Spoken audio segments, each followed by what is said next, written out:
Hey everyone, welcome to the Fighting Dementia Podcast. We're a podcast for those living with dementia or those supporting someone living with dementia who are in the early to middle stages. I'm Leon, one of the presenters. Hi, I'm Fran and I have Alzheimer's and mixed dementia. And I'm Tom. I was diagnosed with mixed dementia 8 years ago and I'm living really well with it.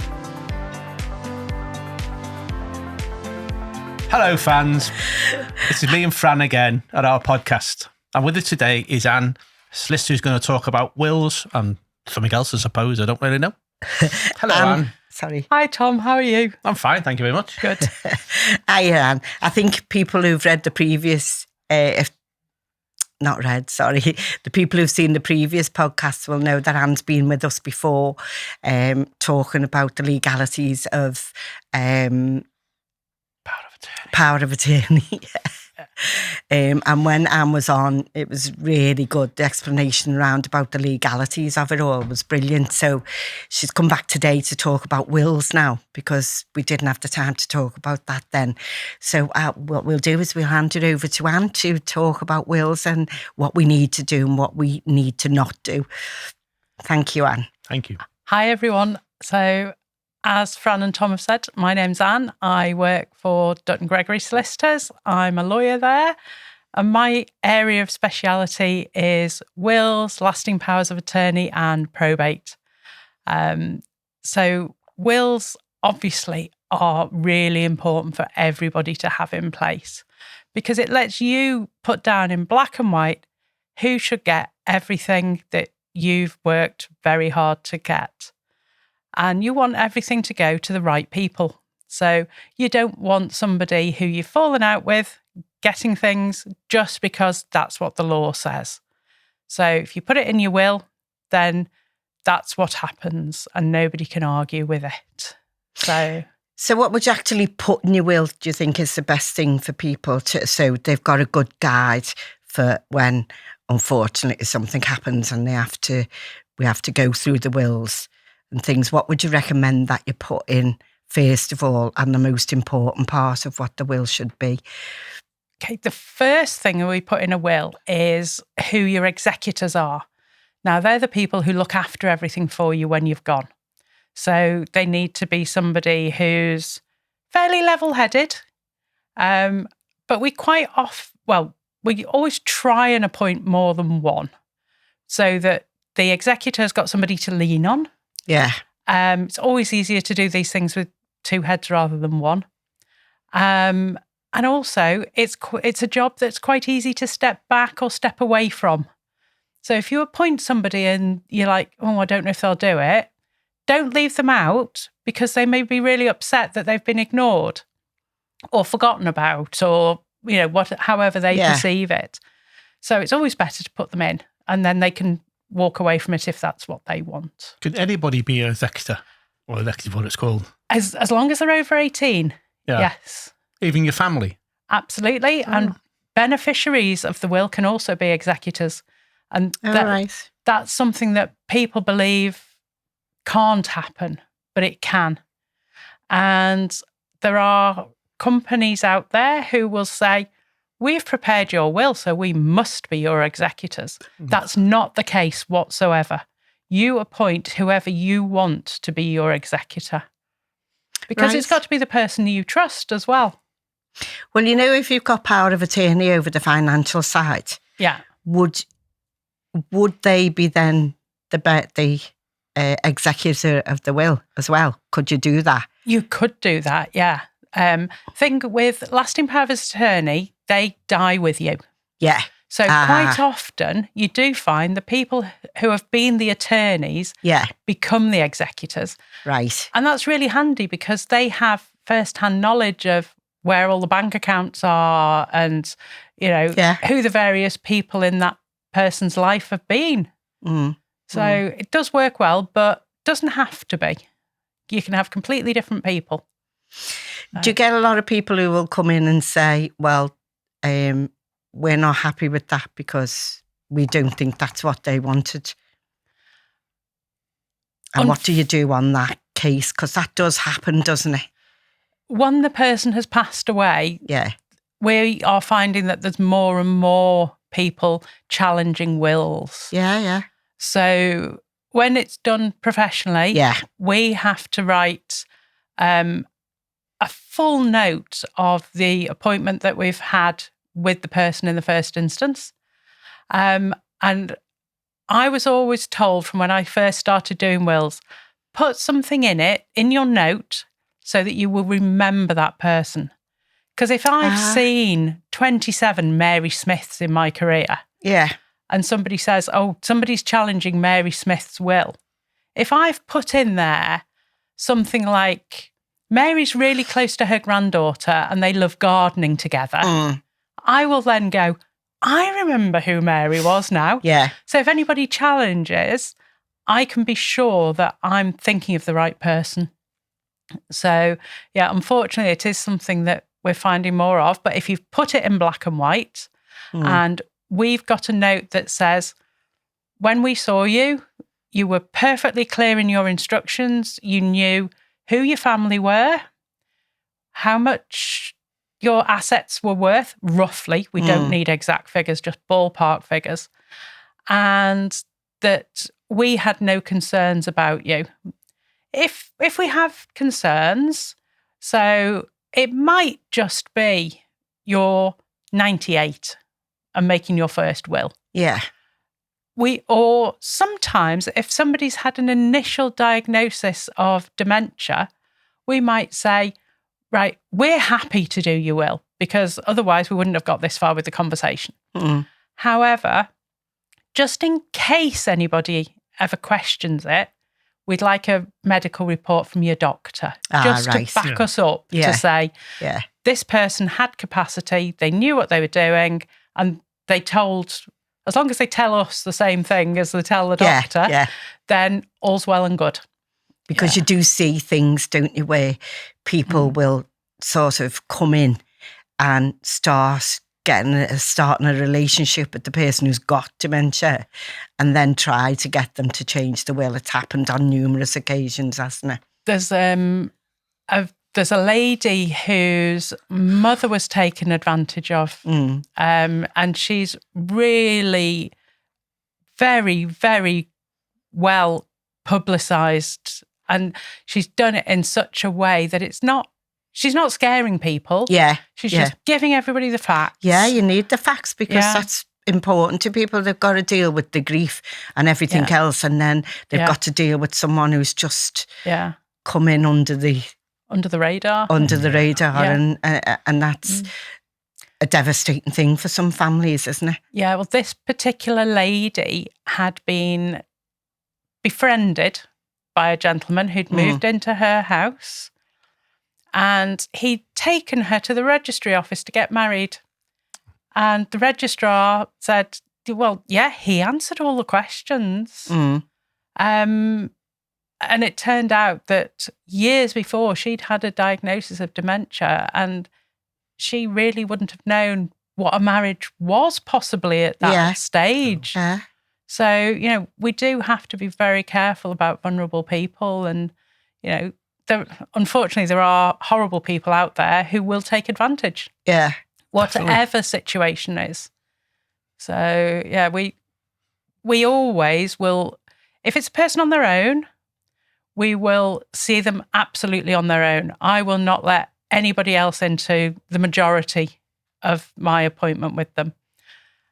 If they've come with a son or a daughter or a friend, I will let them in at the end just to confirm things like addresses. But I don't discuss with them what's gone in the will and what the conversation has been. If my client then decides to discuss it with them, that's their decision.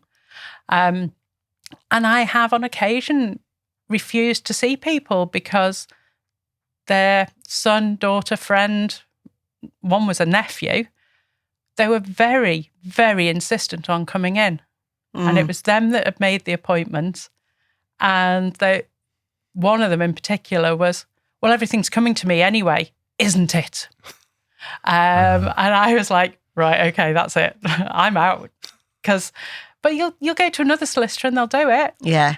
So it's just that I don't want my name on the bottom of that. No. Do you have safeguarding rules when it comes to we have doing wills and? Yeah, we've got it's a bit of a grey area. Yeah. Because obviously we have client confidentiality issues. Yeah. You know, it's like going to the doctor. Whatever's said in our room gets said nowhere else. But if we're concerned, we can report it to the ethics people at the Law Society. Oh, good. And they will sort of give us guidance as to whether we should report it to a safeguarding team or anybody like that. Yeah. And I would always take it to my manager, you know, before I took it that far as well. Yeah. Would you recommend that people do their will straight away when they're first diagnosed with dementia? Would that be the best option rather than wait until, you know, people say, oh, well, just give it a little bit of time, get used to what's going on and see, you know, how you go? I know we made ours right away. We just changed ours from the one we previously had because the law changed as it went along. So we changed ours.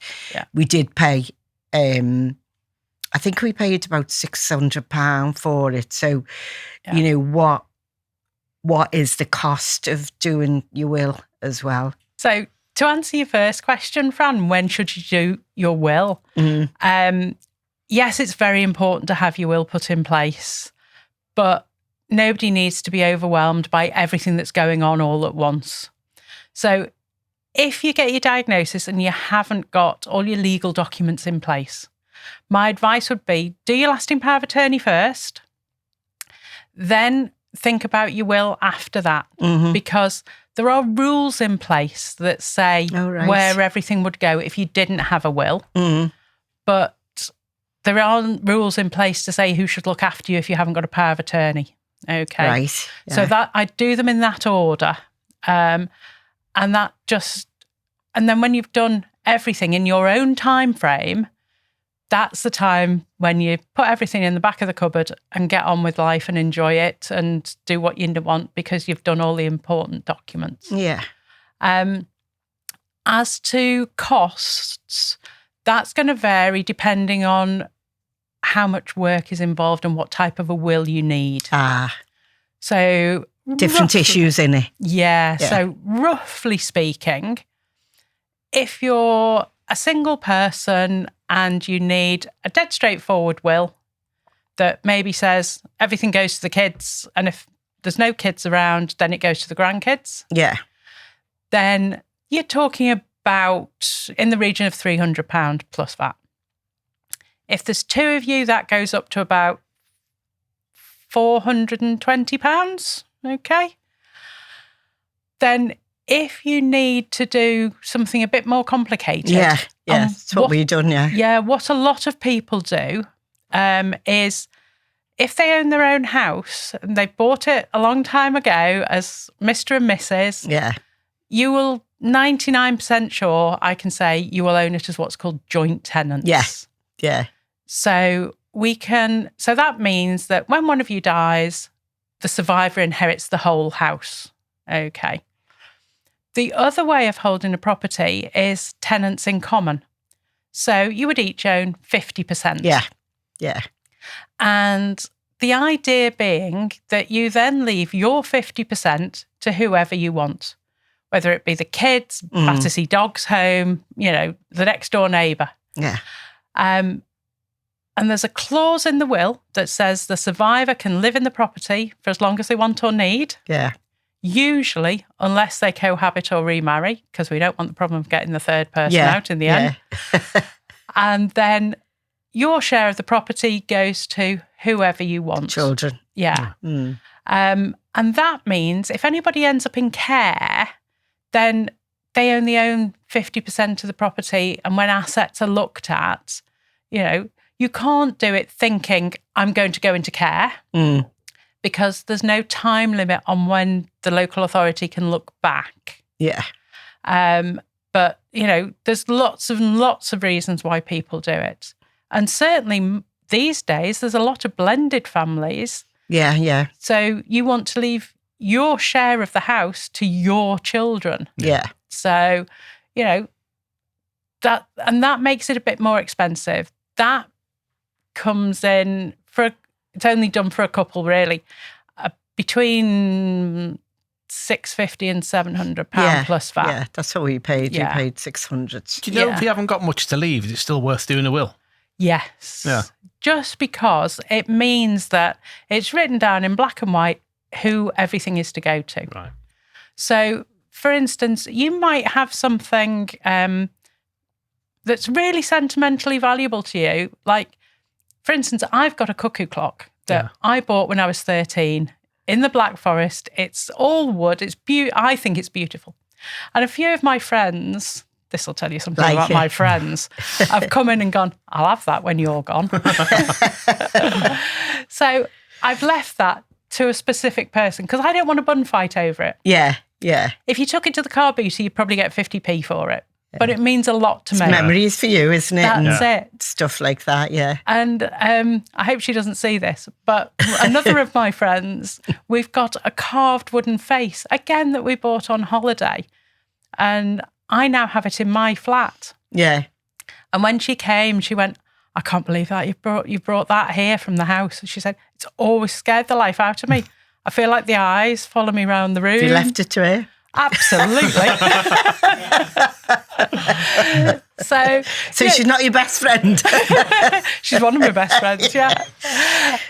So, even things like that. Yeah. It's important. And I think those are more important than, my diamond ring worth £10,000. Of course, yeah. Because they're more sentimental to you, aren't they? And yeah.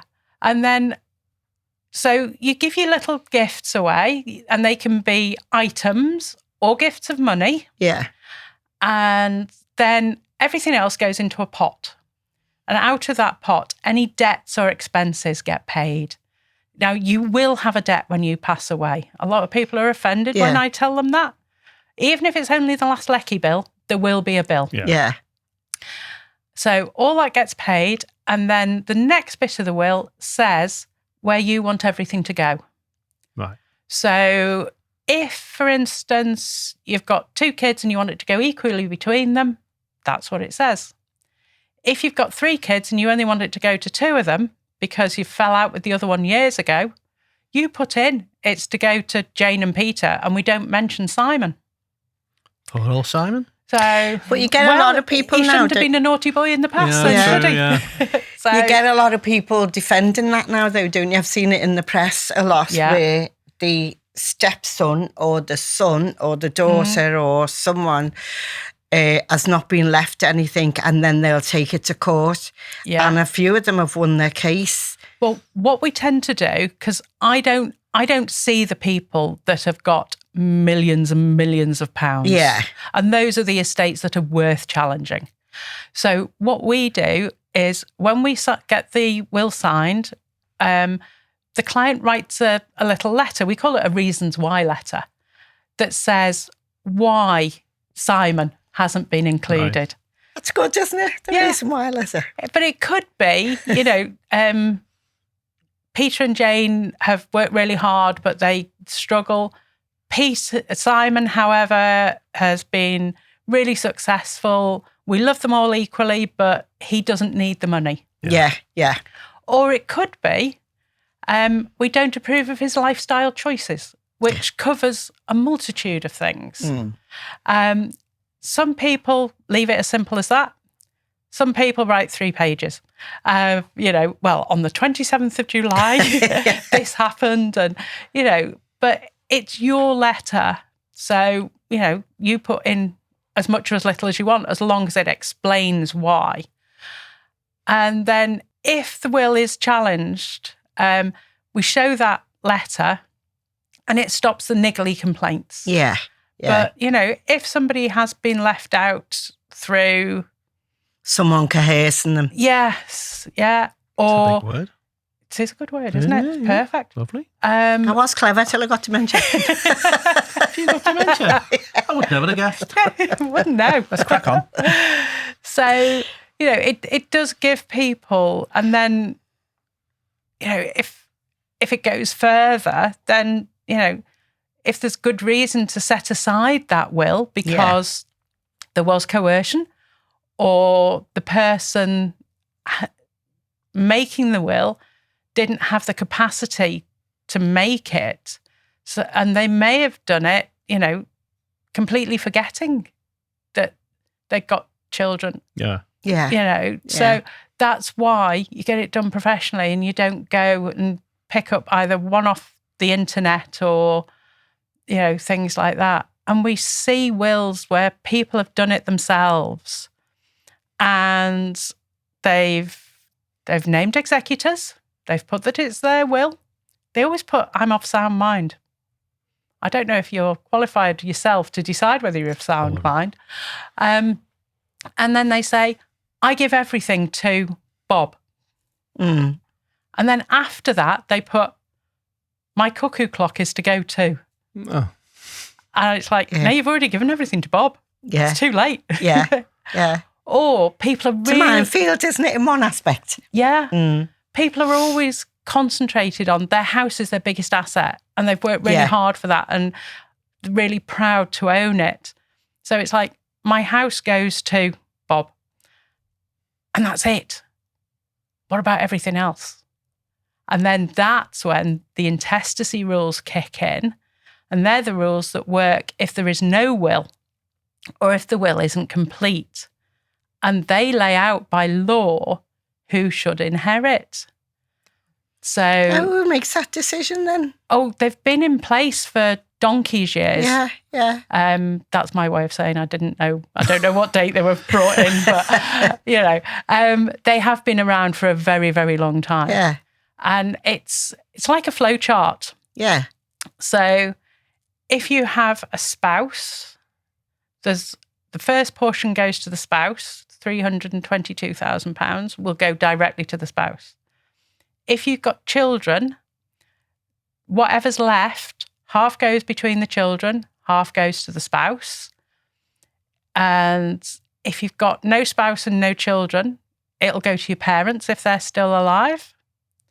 Or it might go between your brothers and sisters if they've got no parents alive. And it kind of goes down in steps throughout the family tree.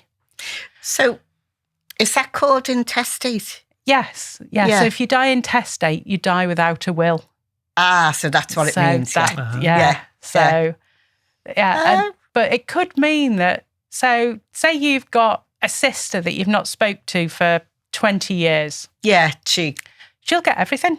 Yeah. Oh, no, you can't have that. Well, that's why you do a will, Tom. That's why I've got a will, so that she doesn't get, It is important, isn't it? And I think, as we were saying before, getting a diagnosis is quite difficult for people. But it is very important that at some stage you make them decisions and put everything in place for people who are going to be left behind. And it's just, and it's sad, isn't it, to think that sometimes some people will, and they will, try their best to get as much as they can from that person. And you never make a will for yourself. You make it for the people you leave behind. Yeah. Because it makes their life so much easier. Yeah. Yeah. It's about fairness, isn't it? And that's something must be a minefield from a solicitor or a lawyer. And when you're seeing people come in who you think are genuinely concerned. Yeah. So you've got to be very careful, haven't you? The person who's making the will has got to be, and the people who are contributing to it to say this is this and that's that. You know, you never know whether you're doing the right thing, do you? And we only know what the client tells us. Yeah. And we have found sort of, obviously it's the first meeting quite often with a client. So they don't know me. Yeah. And so they start off a bit hesitant because a lot of people come in like this. I'm going to make my will. I'm going to make my will. Yeah. And people have a fear of a will, don't they? They think they're going to automatically die once you've made a will. That's it. Yeah. And then, so I start chatting to them. I personally, my colleagues, some of it do it this way, some of it do it another way. I always ask people about their family first because I think it's something you know the answer to. And it's nice to talk about your family and what you do with them and things like that. It means I get to know the client a little bit, means they relax, and I can be sort of 10, 15 minutes later into the appointment, and they'll suddenly go to me, we do have another child that we don't see anymore. And that's important for me to know, because that's the one that will come knocking. And when the will's read out, to say, well, where's my share? And that's when we do the reasons why letter, to say, well, we know about you. We've not seen you for so many years, and that's why you're not having anything. Yeah. Do you know if you get one off the internet, is that still legal if you do it yourself? If you do it properly, it is. Yeah. I mean, I've seen some good ones and I've seen some terrible ones. I saw one, he was so proud of it. Guy had done, him and his wife, he'd done wills for them himself. And I was reading it through and I was thinking, wow, he's made a good job of this. Really impressed with it. Came to the bottom of it and I was like, okay, it's dated and we've got 2 witnesses, because you always have to have 2 witnesses. It's not signed. And I'm looking all through it. And I ended up giving it to a colleague who was with me and just went to her, just have a read through that for me. And she looked at me and she went, I don't think it's signed. I was like, oh, that's good, because I couldn't see a signature either. So these had thought they'd had perfectly valid wills for 30 years. Yeah. And they literally weren't worth the paper they'd were written on. What the witness had witnessed, I have no idea, because it certainly wasn't the signatures. Because that's something that's really important. To make the will valid, when you sign it, you have to have 2 witnesses who can't be related to you and can't be related to anybody in the will. Well, can't be their spouse or partner. And you all have to be in the same room at the same time, and you all have to see each other sign. So, that's one of the sort of main sticking points when we get wills that are homemade, that, we look at them and go, okay, that's been signed on that date and that one's been signed on that date, and clearly they weren't all together at the same time. What would be your top tips then for when you start thinking about making a will? Draw yourself a little family tree and then decide whether you want everybody including or whether there's anybody to be left out for any reason. Have a rough idea of the value of your assets so that you know what you're leaving. And we quite often will leave percentages. So because none of us know how much we're going to have when we pass away. Yeah. So in that case, it doesn't matter whether you've got £100 or £100,000 when you pass away. The people that you want to get the most will get the biggest proportion. Right. Yeah. If you want to leave everything equally, that's great. We just say, goes to everybody in equal shares. And then we always put at least the next layer down. So we might say it goes equally between my children, but if any of them have passed away before me, it'll go to their children. And then a lot of families go on holiday all together. Yeah. So if it's a family that does that, or they live close and all go out a lot in the car together, we will always say to them, and if the plane falls out of the sky, because that's the least likely thing to happen, so it's less scary than anything else to think about, where would it all go then? And that's when you get the blank faces. Yeah. Because people, it's bad enough thinking... You don't know, do you? No. You don't know what decision you need to make. No. It's bad enough thinking of yourself passing away. Yeah. You've got as far as making a will, so you've got over that hurdle. But to think of your children passing away, or all of you passing away, it's a hard question to answer. Yeah. Do you have any final tips before we leave? My final tip would be definitely get your will done professionally, because yes, there is a cost to it, but that cost could be a lot less than sorting out a homemade or on the internet will. So it might end up costing your family more in the long run than it costs to come and see us and get it done professionally the first time round. That's good. Well, thank you. Thank you very much. Thanks very much. It's been really informative. Even though I've made my will, I'm still, fortunately enough, I'm not sure about you as well. I've got one. We've had good solicitors who've brilliant. put ours. It's exactly what you're saying, so that's really good information. We're very sorry about the heckler in the side there. He just wouldn't be quiet. I'm terribly sorry. The producer. Is that what he is? Yes, that's what he wants to be. Yeah. So thanks very much. Yeah, thank you very much. And if we have any other legal problems, we'll bring you back if you don't mind. Oh, absolutely. No, thank you for the invite. Especially for people who are suffering from dementia. It's very difficult to get information sometimes. And if you're very lucky, I'll do you a painting. Oh, wow. There you go. Well, if they're as good as that one, I'd be... No. Yeah. We'll soon see. So thank you. No, thank you.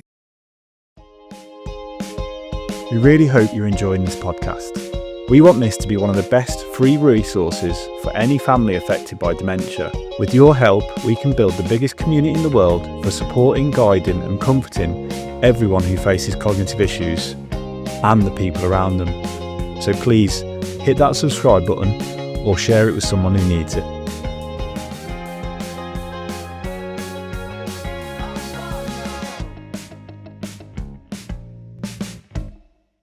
It's all about connections and new connections, or what people talk about neural pathways. So you're not necessarily going to grow neurons. There is some controversial theories out there regarding growing neurons. The focus really of the day-to-day now is thinking about new connections. So I've always said, I think previously, learn a new skill, even if you do it badly. You don't have to do it well. So if you're going to dance, you've always wanted to dance and learn Latin, but you don't think you've got any rhythm, doesn't matter. Learn it. Yeah. If you're going to sing, join it. You have lots of dementia choirs out there. Give it a go. It doesn't matter if you can't do it well. It's not about doing things well. If you do things that you've done in the past and you continue to do them, that's using those neural pathways that you've used previously. So it's about new connections, which is certainly the important thing to focus on. We're just looking at Reminiscence Corner and we're looking at new skills. Now, Leon is always telling us we've got to do new skills, learn new skills. Always. And Tom has done an amazing painting. Well, he's done quite a few now because Marion's going to have a few. She's going to have a wall in the house, I think, full of paintings, but they're absolutely lovely. They're painting by numbers. They take all Tom's concentration, and he just loves doing it. Yeah, going to a world of my own for hours. Yeah. So much so I forget to drink and eat. Yeah. But it's really good though. I enjoy it. Yeah, very nice. What do you enjoy the most about it? The quietness. Is it? Because I have no telly on, just sit in my own world and paint. Yeah. And you never done it before, did you, before you got diagnosed? Painted doors, window frames, skirting boards, never a painting. What would you like to learn, you, Anne? Gosh, there's so much stuff out there, isn't there? Yeah.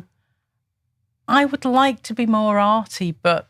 do one of them? Art at school was like a white cat in a snowstorm. I hated it. Art at school. Yeah. So, a white cat in a snowstorm? Yeah.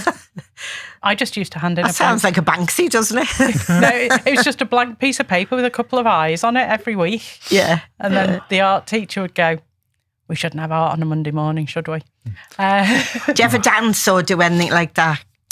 I'm like a giraffe. I'm so uncoordinated. Yeah. It's not true. Yeah.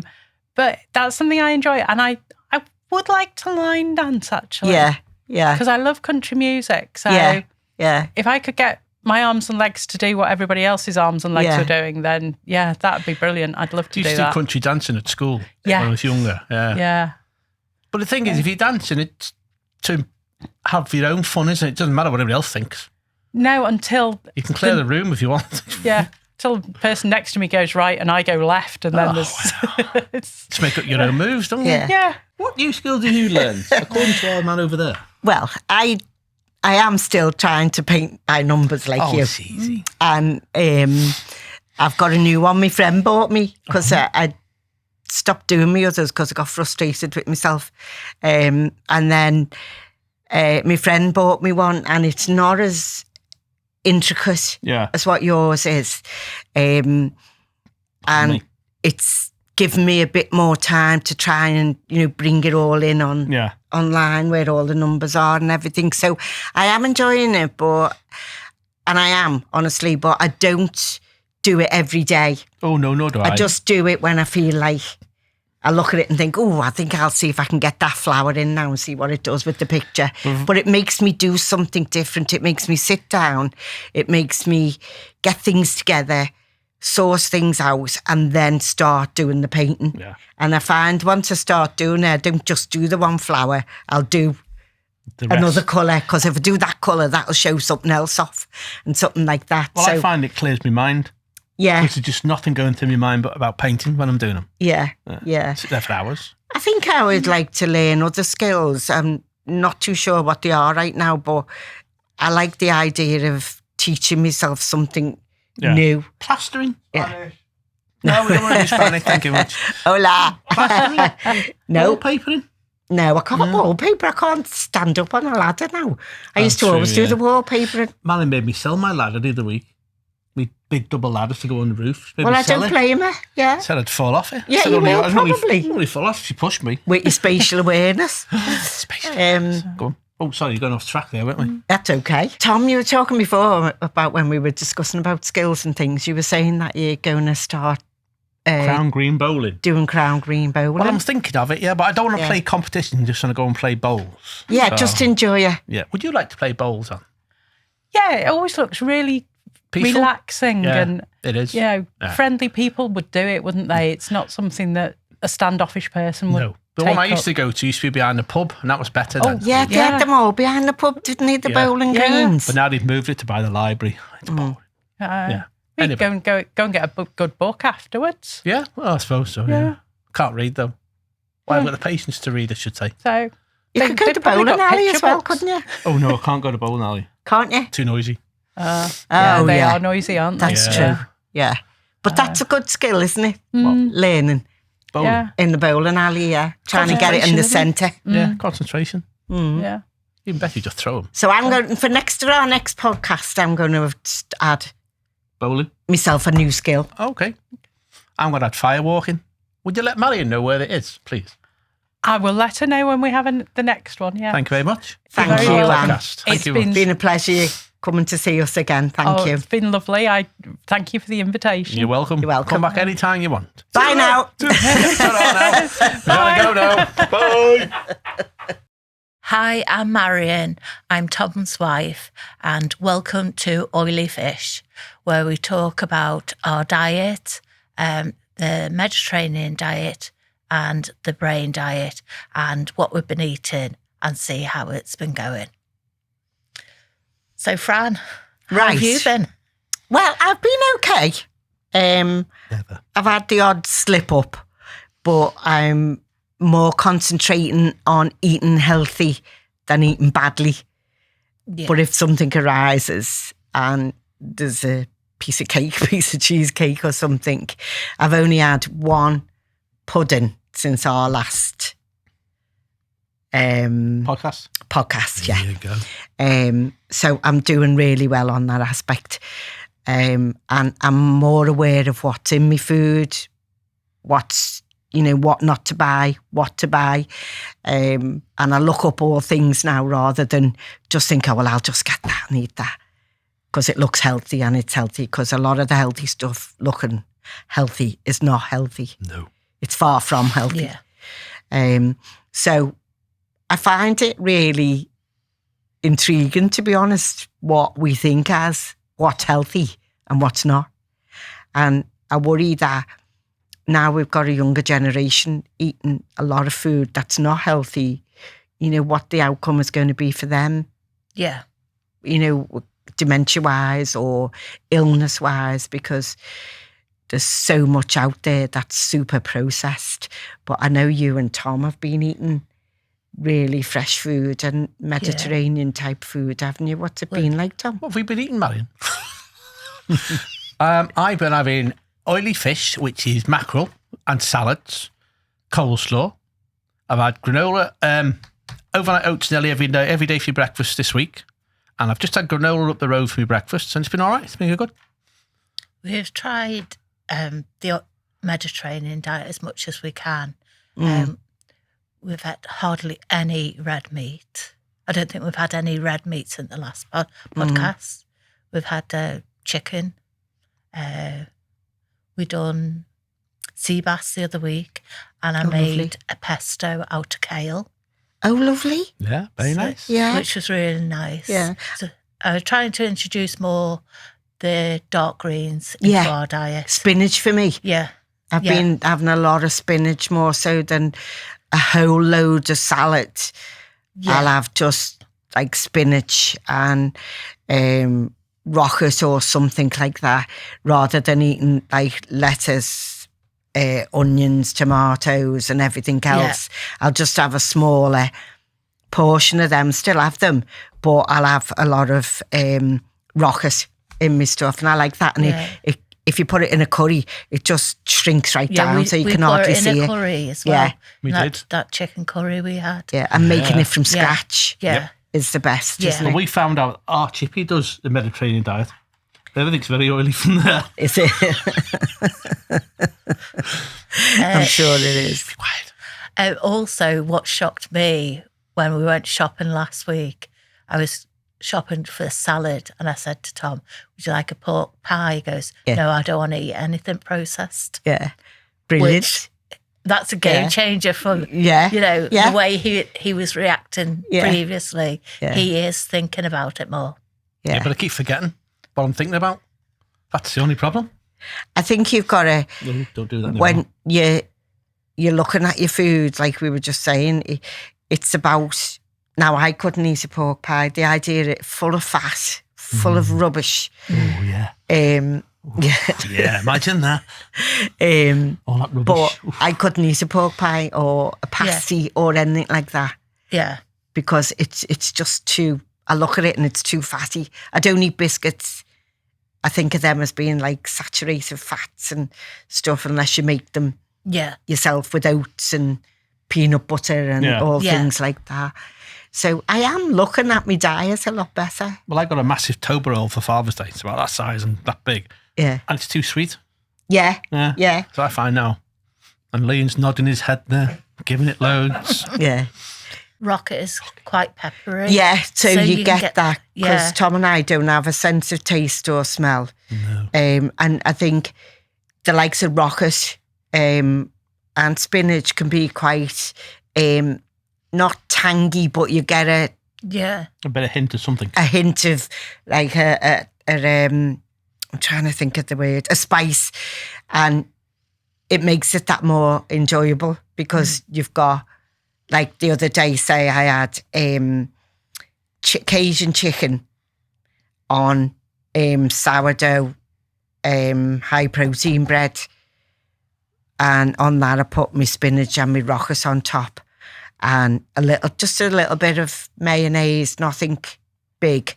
Didn't like lash it all on, just to give it that like sort of juiciness, softness. And that was lovely, and thoroughly enjoyed it. And I'm not even using salt. Yeah, I don't use salt. No. I never use it. Drinking lots of water. Yeah. When I went on my bike the other day, I had a hydration break, like they do on football. Yeah. And it wasn't in a pub. Just a glass of water. Or a bottle of water, sorry. Go on, dear. Are you still drinking your water? Yeah, I am. Yeah, I am. And you've got to in this weather. Yeah. Because I find if I become really, like... Dehydrated? Well, not completely dehydrated, but sort of haven't drank any water. I think, I don't...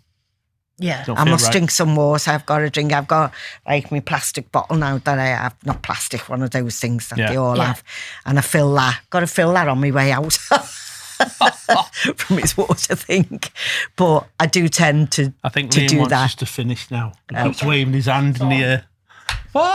You have to dear. try doing that pesto with Yeah. It was nice. Yeah. Was it kale and olive oil? kale, olive oil, pine nuts, and parmesan. Put it in the in the blender, and it's got texture from the pine nuts. Oh, yeah. It is very nice. Yeah, it was. Yeah. Even Kieran liked it. I didn't tell Kieran what it was. Yeah. Just said it was pesto. Yeah. Yeah. And even new potatoes used to have a load of butter and salt.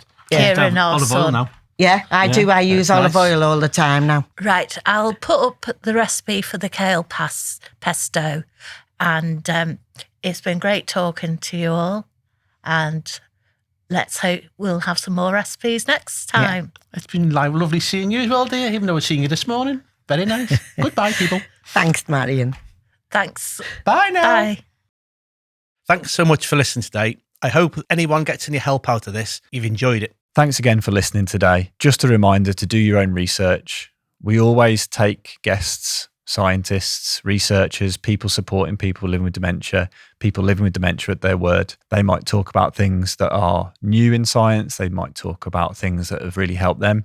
So just a reminder, do your own research. And thanks again for listening.